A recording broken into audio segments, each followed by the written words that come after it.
and what's wrong and what kind of funny behavior some people saw in the past, and just see if you can actually use that for your own purposes.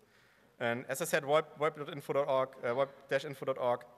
has a bunch of interesting just lists of zip software. So for your operating system, just a zip client, debugging tools, zip stacks, and how to get started. Onzip.org has a bunch of lists just for the zip express router. But I think it's kind of interesting since zip express router is probably the zip server you're going to deal with if you're doing anything zip in Germany or probably in all over the world.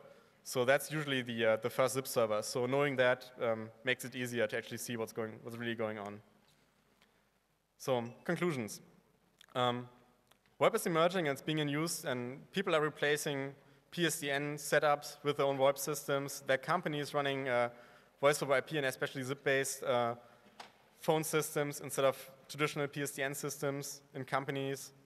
And so now is an interesting point where you can actually access PSTN hardware that had been in place for like 20 years, and it's probably some sort of IP enabled.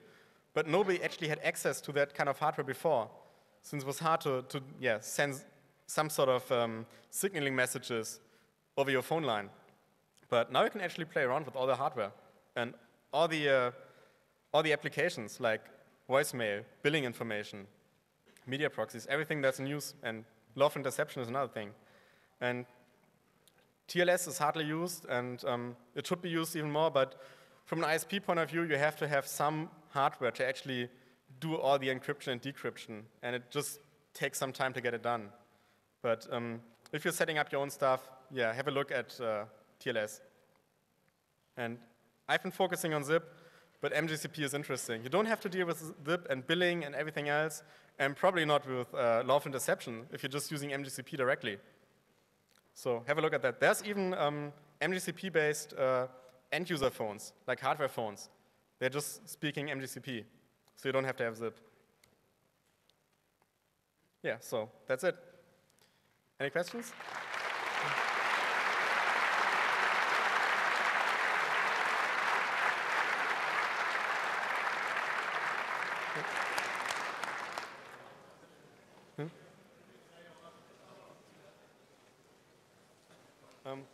Okay, the question was how much SRTP actually helps.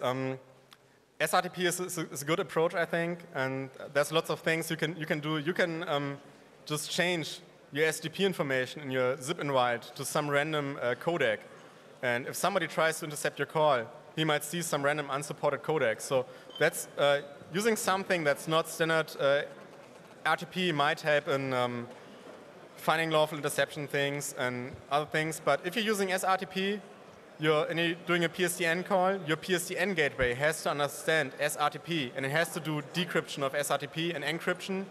And if you're running internet issues, your media proxy has to do SRTP. So it's just a huge amount of overhead on the ISP side, and that's probably the reason why ISPs are not pushing SRTP. But it's still a good approach, and from an end-user point of view, it should be used.